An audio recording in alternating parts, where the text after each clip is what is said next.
Uno. Muy bien, buenos días, hermanos de la Iglesia Central, del Distrito Central. Es un gusto estar nuevamente con ustedes en este repaso de lección. En esta oportunidad, el Señor nos da el privilegio de estudiar nuevamente su palabra. Y tenemos unos amigos, pastores, que nos van a hablar de diferentes partes del mundo, ¿sí? Así que quiero presentarles a todos mis hermanos. Tenemos unos invitados especiales. Tenemos al doctor Enmer Chacón, que nos acompaña de la Universidad de Montemorelos. Él es catedrático y doctor en Nuevo Testamento, así que estará con nosotros en esta mañana para enseñarnos la palabra del Señor. Bienvenido, pastor. Bienvenido. La iglesia le da la bienvenida también. Y tenemos desde Venezuela, desde Mérida, a Manuel Ospino, que es teólogo, además tiene una maestría en filosofía y está dirigiendo el programa de Recibiendo su Palabra. Así que es un gusto tenerles aquí, un gusto que hayan podido aceptar la invitación, que el Señor sea glorificado en esta mañana. Y bueno, queremos iniciar orando por todos los hermanos que nos ven en este momento, que ya están buscando su lección, que ya están buscando su Biblia para el estudio de esta mañana. Así que, Pastor Enmer, diríjanos en oración para todos nuestros hermanos que nos acompañan. Bondadoso Dios y Padre, que moras en las alturas de los cielos, rogamos, Señor, tu presencia al estudiar tu palabra. Rogamos, Señor, tu compañía, la dirección de tu Santo Espíritu y tu bendición para cada uno de nosotros, para cada uno de los hermanos, y que tu presencia colme nuestros corazones. Amén. En el nombre de Jesús. Amén. Amén. Gracias, Amén. Pastor, por esa oración. Quiero recordarles el título, todos nuestros amigos que nos ven en este momento, de la lección número 2, que es el origen y la naturaleza de la Biblia. Vamos a ver algunos conceptos interesantes respecto a este tema y algunos principios de interpretación. Y por supuesto, el centro de la Escritura y cómo ella misma hace un paralelo con quien es el centro de todo, que es Cristo Jesús. El texto para memorizar de esta semana lo encontramos en el libro, en la carta a Primera de Tesalonicenses, capítulo 2, versículo 13.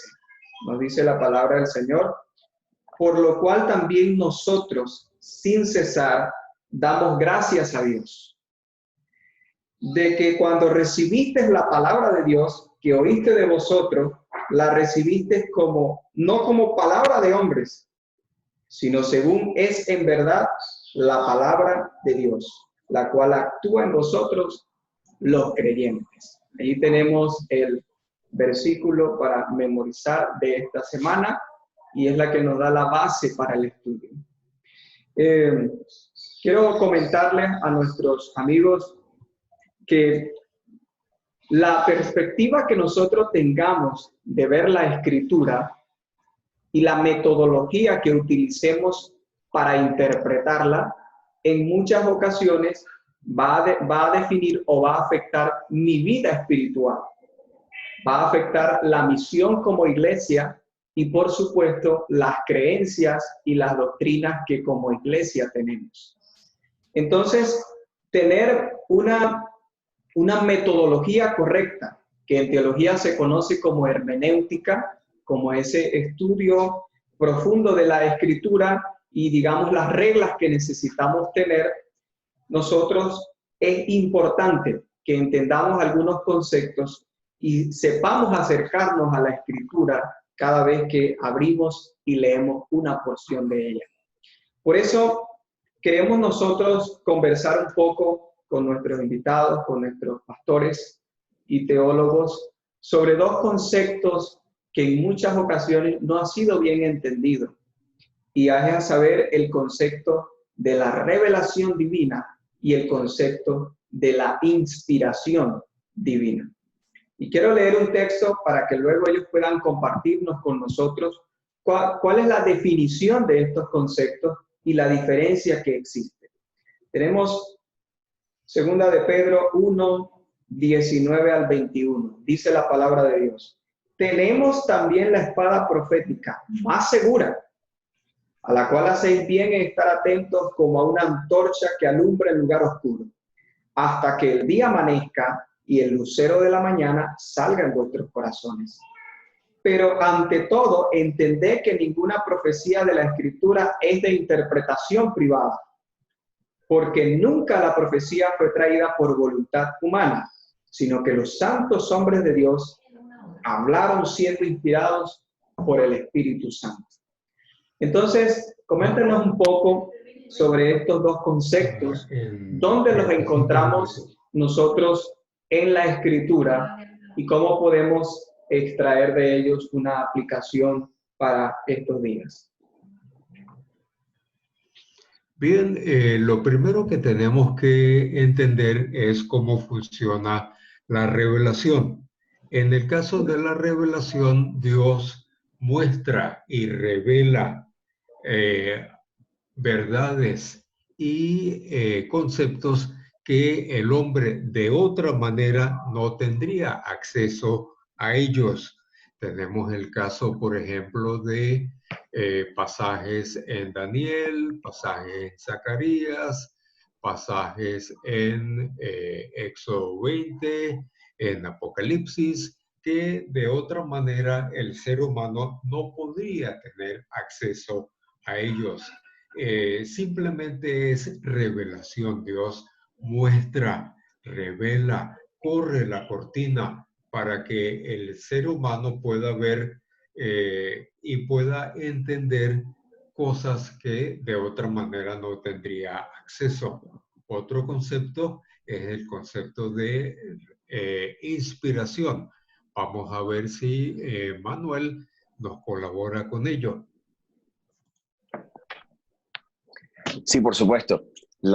El concepto bíblico de revelación es un concepto fundamental y fundacional para la correcta interpretación de las Escrituras.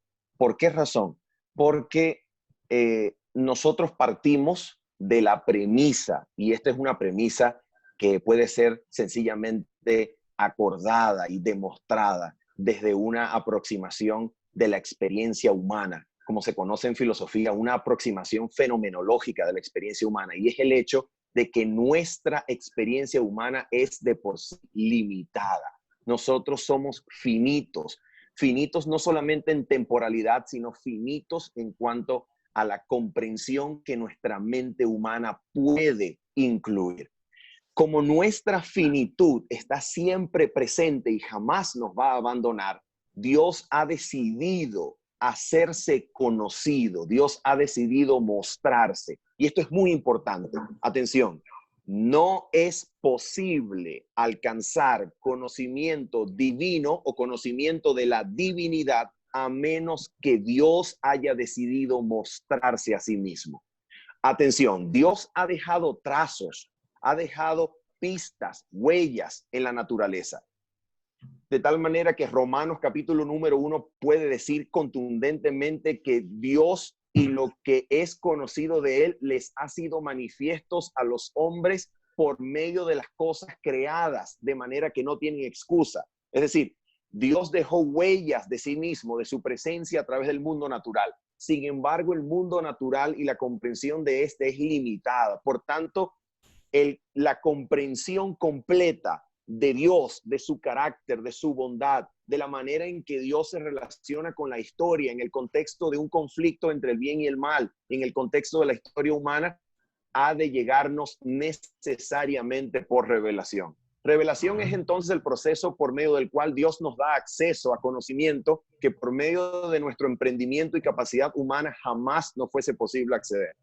Revelación, como dice la palabra griega apocalipto, es el concepto, la palabra que se utiliza, es, como ya lo dijo el pastor, el correr de la cortina de algo que si no fuese por nuestra finitud, no nos estuviese oculto, pero Dios ha decidido descorrer el velo de la cortina para que nosotros podamos tener acceso a ese conocimiento que generalmente es mediado por un ángel, mediado por el Espíritu Santo, es mediado por una visión, es mediado por un sueño, es mediado por cualquier estado en el cual Dios, incluso una epifanía en la cual Dios se aparece y su voz es claramente percibida por los sentidos, como por ejemplo Éxodo capítulo 20, o sencillamente por un profeta que fue dirigido en mente por el Espíritu de Dios y dejó para nosotros palabra divina. Eso es revelación, un acceso Exacto. a un conocimiento divino que jamás se nos hubiese sido posible a menos que Dios haya decidido mostrarse a sí mismo.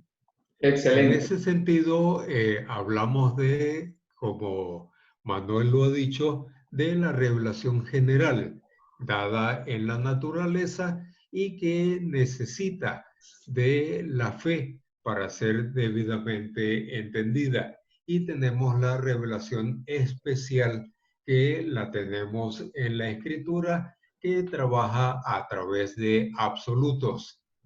Trabaja a través de conceptos objetivos que nos enseñan, como Manuel lo ha dicho, los elementos básicos del carácter y del plan de Dios para la humanidad. Muy bien, gracias Manuel y Pastor. Entonces tendríamos que Dios, haciendo uso de su soberanía, decidió revelarse. Es Definitivamente. un acto de Dios principalmente en favor de nuestra salvación. Ahora, nosotros conocemos que hay que entender este concepto cada vez que me acerco a la Biblia porque lo veo como un libro divino y sagrado. Nosotros notamos que, por ejemplo, en la ilustración teníamos que se empezó a ver en la Biblia como un libro meramente humano, como un libro simplemente histórico, con un libro confiable, pero cuando se deja a un lado ese proceso de revelación, entonces no podríamos obtener de allí algunas enseñanzas importantes para nuestra salvación del ser humano y del concepto de Dios. Entonces, muy bien, ahora tenemos un segundo concepto y es la inspiración. ¿Por qué fue necesario no solamente la revelación, sino también la inspiración? La inspiración que Dios dio, como tenemos, todos conocemos el texto en 2 de Timoteo 3:16 y 17, que dice que toda la escritura es inspirada por Dios. Y bueno, y nos deja una serie de utilidades para nuestra vida. ¿Cómo tendríamos que ver nosotros ese concepto de inspiración? Bueno, en ese sentido, la inspiración trabaja de una manera diferente. Dios escoge individuos a los cuales ha escogido, por ejemplo, a Jeremías. Nos dice la Escritura que lo escogió desde el vientre de su madre. Lo mismo con Juan el Bautista y pensamos que otros más todavía. Guía la educación de estos individuos a través de los años y las experiencias que ellos tienen. Una vez que Dios ha escogido estos hombres, estos sujetos, ha guiado su educación y su experiencia, en un momento dado los satura, los llena de un mensaje, satura sus mentes y satura su ser con un mensaje y luego lo guía en la escogencia de las mejores palabras, las mejores expresiones, las mejores ideas para transmitir ese mensaje que de otra manera no se tendría acceso. Así que la inspiración también es un acto divino basado en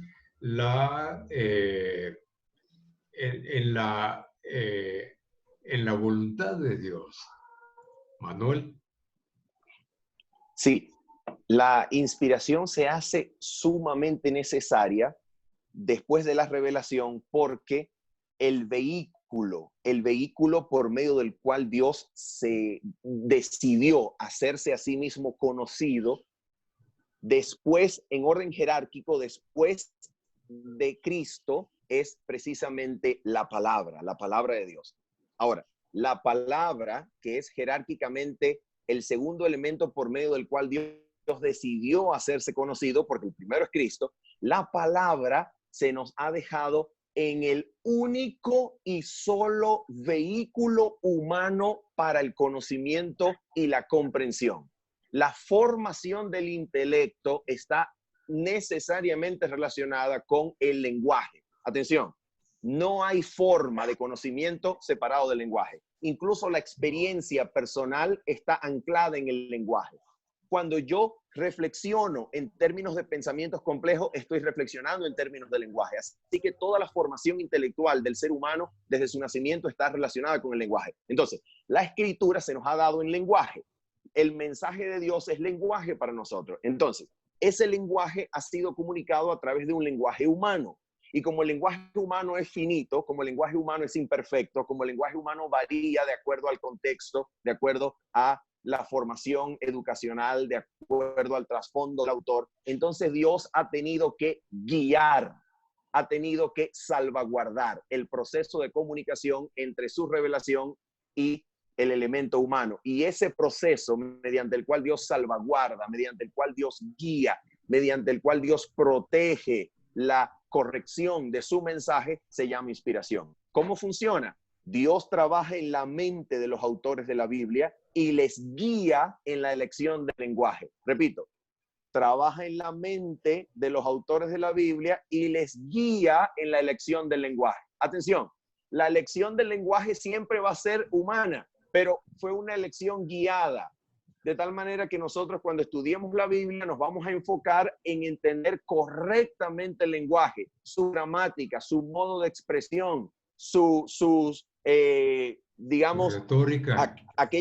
Exacto, su retórica, aquellos términos que son técnicos, aquellos términos que son propios de la época, porque Dios escogió dirigir el proceso de comunicación mediante una guía en la selección de las palabras. Entonces, lo que tenemos como resultado es palabra divina, orientada y guiada por Dios, pero el elemento humano siempre estuvo presente. Dios dirigió la elección de las palabras, pero las palabras son humanas. Por tanto, las palabras, como todo lenguaje, podrán mostrar muestras de imperfección, pero eso no quiere decir que la palabra deje de ser divina. Y te voy a citar un ejemplo para cerrar mi intervención sobre el punto de la inspiración. Escucha esto.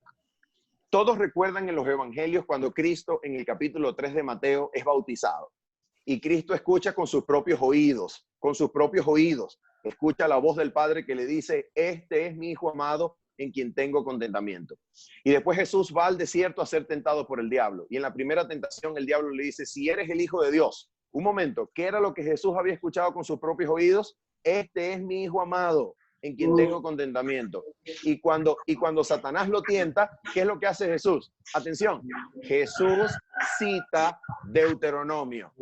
¿Por qué razón Jesús no le dijo al diablo, epa, yo mismo lo escuché con mis propios oídos, sino que Jesús confía y apela a la palabra escrita? Atención, la palabra escrita de Dios valía tanto para Jesús como la misma voz del Padre que descendió de los cielos. Excelente. Muy bien. Excelente. Hay algo muy interesante que podemos ver y que testifica por la dirección del Espíritu Santo por encima de los autores. Por ejemplo, tenemos el caso de los profetas menores de Oseas a Malaquías.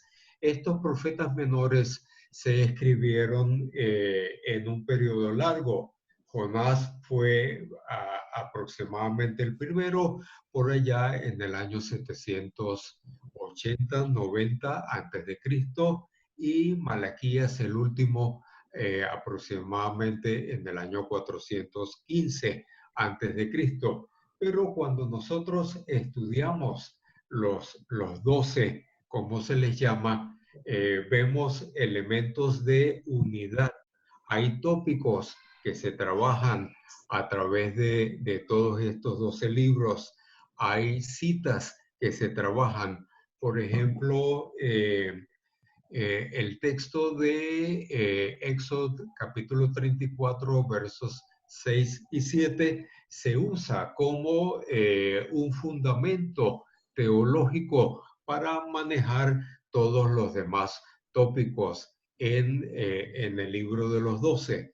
Lo otro que podemos ver es la unidad en el libro de los Salmos, la función del Salmo 1, del Salmo 19, del Salmo 119, la función del Salmo 2, del Salmo 18, 20 y 21, la estructura que hay entre Salmos 15 y 24 con el 19 en el centro de un quiasma, en la unidad que vemos en los evangelios, la unidad que vemos en las epístolas paulinas con relación a las epístolas universales. Todos esos elementos nos permiten ver que el Espíritu Santo trabaja por encima de los autores, guiando la composición final de ese texto que Dios protege y que Dios guía. Correcto, muy bien, gracias. Entonces, creo que nos ha quedado bastante claro el proceso de revelación, donde Dios directamente se ha manifestado al ser humano, ha decidido hacerlo, y el proceso de inspiración, donde Dios ha elegido el lenguaje humano para transmitir, digamos, el lenguaje y los mensajes divinos. Y lo que el pastor mencionaba, importantísimo, cómo Dios puede guiar a Moisés, que escriba Génesis, y luego a Juan, que exista una diferencia tan grande y enorme de tiempo, de circunstancias, de contextos, y digan lo mismo o haya una relación, ¿sí? Si nosotros leemos, por ejemplo, Génesis 3, 14, 15, donde hay una profecía sobre la iglesia y sobre, digamos, el mismo Satanás o el mismo enemigo, tenemos luego en Apocalipsis 12, 17 también la misma profecía o la misma declaración respecto a Satanás y la persecución que tiene sobre la iglesia o ese conflicto cósmico que existe allí. Entonces, podemos verlo en toda la Escritura. Así que nuestros hermanos que nos están viendo deben de considerar eso y creer profundamente en esa revelación y esa inspiración que Dios ha dado para que nosotros la tengamos hoy presente y que es para nuestra salvación. Ahora, quiero que conversemos un poquito sobre ese paralelismo que existe entre Cristo y la Escritura, para luego ir a algunos principios hermenéuticos que vamos a extraer de allí, donde vemos que Cristo ha sido comparado como la verdad muchas veces, como el camino, como la vida, pero en esta ocasión lo vamos a ver el paralelismo que tiene cuando es comparado con la Sagrada Escritura. ¿Qué podrían decirnos, por ejemplo, sobre Juan capítulo 1, versículo 14, donde nos dice que aquel verbo, aquella palabra, fue hecho carne y habitó entre nosotros y vimos su gloria, la gloria como la del unigénito Hijo de Dios. ¿Cómo podemos nosotros comprender? ¿Por qué la Escritura ve necesario hacer este paralelismo, Pastor y Manuel, en ese sentido? En ese sentido, la Escritura, como hemos explicado, en la Escritura encontramos un elemento divino, que es el origen del mensaje, que es el mensaje en sí mismo, y el elemento humano, que es el lenguaje. En ese lenguaje hay una unión misteriosa del elemento divino y el elemento humano. Una doble naturaleza divina y humana. En Jesús tenemos el unigénito, tenemos el monogenes, tenemos a una criatura única que existió desde la eternidad, vino a esta tierra a encarnarse para que finalmente en Jesús tengamos una unión misteriosa de lo divino con lo humano. Ahí tenemos ese elemento. La Escritura es divino humano. El Señor Jesús es divino humano. Y ahí tenemos esos elementos. Según Juan, como tú has leído, Juan nos dice que Jesús es la encarnación de la gloria de Dios. Juan nos dice que Jesús es la encarnación de la palabra de Dios. Correcto. En ese sentido, Manuel. Sí, esto es uno de mis temas favoritos porque de todos los evangelios, incluso la misma Elena de White lo dijo, de todos los evangelios, Juan fue el que presentó las verdades divinas de una manera mucho más sublime. Y en el capítulo, sí, totalmente. Y en el capítulo número 1, de Juan, nosotros tenemos algo maravilloso.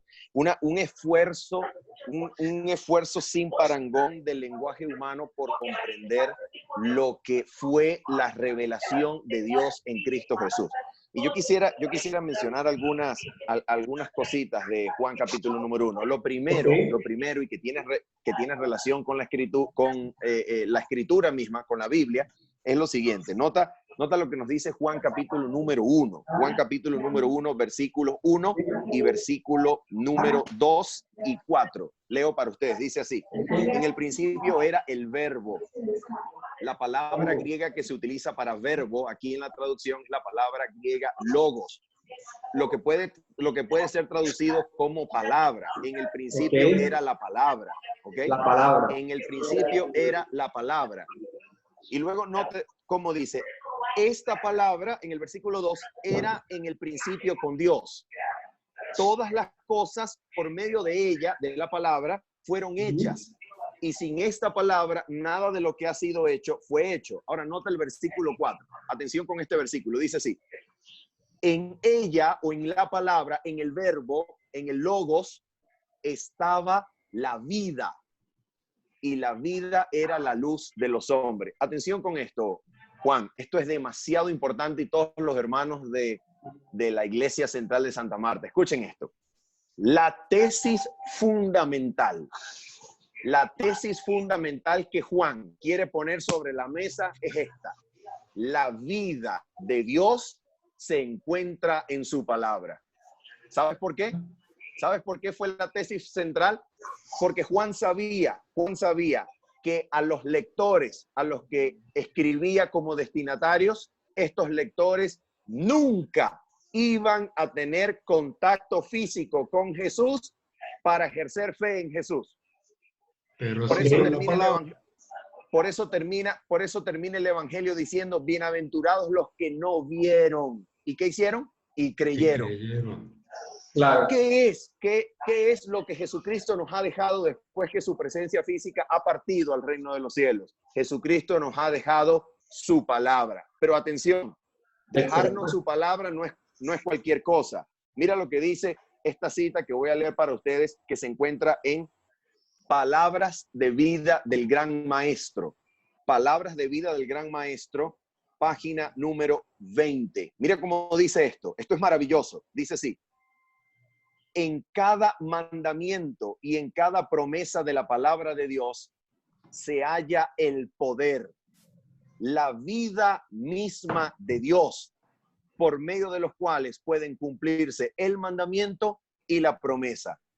Aquel que por la fe recibe la palabra está recibiendo la misma vida y carácter de Dios. Muy bien. Dios dejó su poder, su vida, su carácter en su palabra, para que aquel que tenga contacto con la palabra, atención, se llene de la vida de Dios. Muy bien, excelente. Bueno, muchas gracias. Creo que de verdad nos queda bastante claro y nosotros podemos ver digamos, en el contexto del gran conflicto, cómo Satanás se ha empeñado entonces de ir en contra de la palabra. Porque sabe que el momento en que pueda quitarle la palabra al pueblo de Dios, en el momento en que pueda alejarlos de la palabra, los va a poder derrotar porque van a dejar de tener acceso a ese pan de vida, el cual Cristo dejó entonces allí.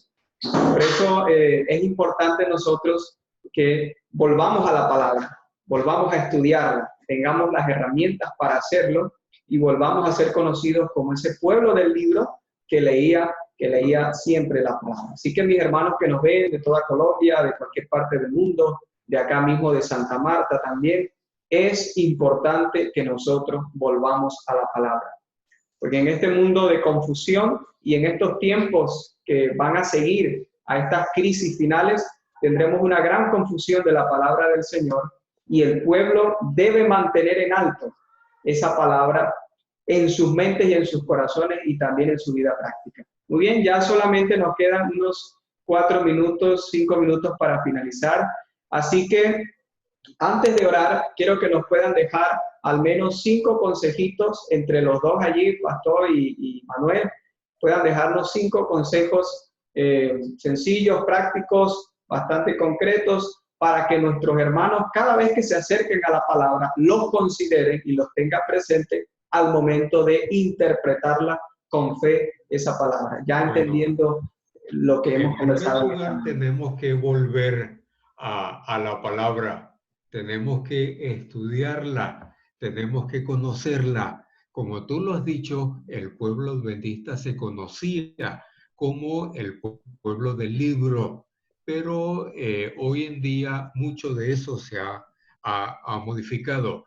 Tenemos que recordar que la Biblia se interpreta a sí misma.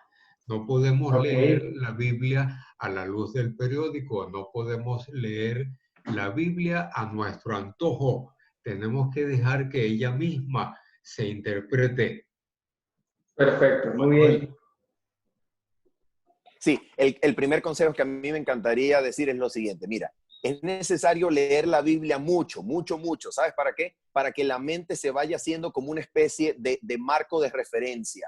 De tal manera que cuando tú leas, de tal manera que cuando tú estés leyendo un pasaje, la misma mente te indique en tu recuerdo dónde más o menos encontraste eso anteriormente para que tú puedas hacer las conexiones. Y esto no es lo mismo que el tener una concordancia a la mano. ¿Por qué? Porque cuando tienes una concordancia necesitas saber que existen palabras similares en otro texto para que puedas buscar la concordancia. Pero si no has leído la Biblia antes, no vas a saber que más o menos ese pasaje se explica en otro. Entonces, crearte un marco de referencia mental lleno de Biblia te enseña a que cuando no puedes interpretar un pasaje solo, te vayas a otros pasajes que ya has leído anteriormente. Pero para saber que ese pasaje existe, tenías que haberlo leído anteriormente. Muy bien, excelente. Otro consejito más, porque ya el tiempo se nos acabó, ha estado muy bueno y creo que nos ha faltado tiempo para seguir conversando. Otro consejito de cada uno para que los hermanos lo tengan allí presente. Lee la Biblia, léela, dedícale tiempo a la escritura. Nada va a reemplazar el tiempo que le dediques a tu Biblia, nada. Muy bien.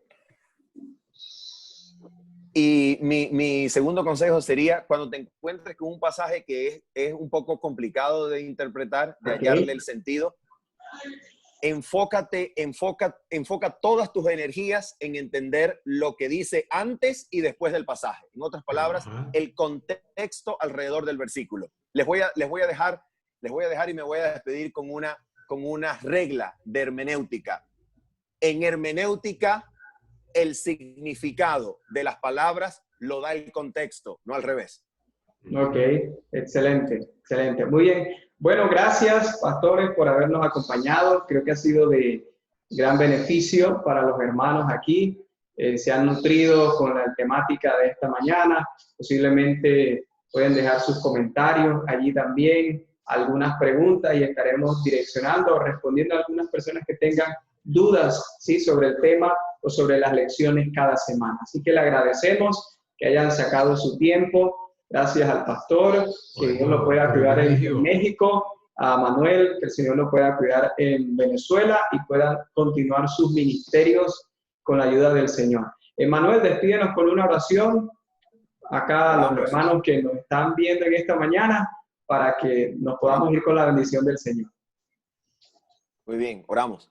Nuestro Padre Celestial, en el nombre de Jesucristo, pedimos que por tu Santo Espíritu nos puedas llenar de tu santa palabra, Señor. Llénanos del poder que hay en ella Llénanos Amén, del poder para transformar cada aspecto de nuestra vida, Señor. Amén, Que podamos Padre. por sobre todas las cosas contemplar a Cristo y al contemplar a Cristo ser transformados por su poder, Señor. Amén. Santifica nuestras mentes para que podamos entender tu mensaje, Señor. En Amén. el nombre de Cristo Jesús. Amén. Amén. Amén. Amén. Muy bien, muchas gracias. Saludos a todos los hermanos de acá. Bendiciones, que el Señor les pueda bendecir, que tengamos un resto de sábado Amén. excelente.